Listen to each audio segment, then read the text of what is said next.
ಕರ್ನಾಟಕ ಪೌರಾಯುಕ್ತೆಗೆ ಧಮಕಿ ಹಾಕಿದ್ದ ರಾಜೀವ್ ಗೌಡ ಬಂಧನ. 13 ದಿನಗಳ ಬಳಿಕ ಕೇರಳ ಗಡಿಯಲ್ಲಿ ಅರೆಸ್ಟ್.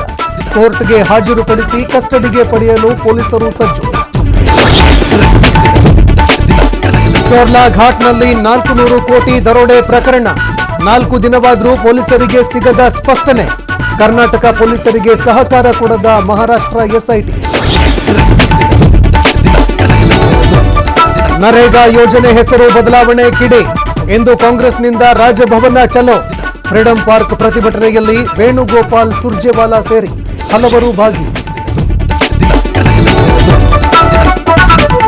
ರಾಜ್ಯದಲ್ಲಿ ಮತ್ತೊಂದು ಜ್ಯುವೆಲರಿ ಶಾಪ್ ರಾಬರಿ. ಪಿಸ್ತೂಲ್ ತೋರಿಸಿ ಚಿನ್ನಾಭರಣ ಮಳಿಗೆ ದರೋಡೆ. ವಿಜಯಪುರದ ಜಿಲ್ಲೆಯ ಹಲಸಂಗಿಯಲ್ಲಿ ಘಟನೆ. ಇಂದು ಭಾರತ ಯುರೋಪ್ ನಡುವಿನ ಮದರ್ ಆಫ್ ಆಲ್ ಡೀಲ್ಸ್ ಮುಕ್ತ ವ್ಯಾಪಾರ ಒಪ್ಪಂದದ ಕುರಿತು ಅಧಿಕೃತ ಘೋಷಣೆ.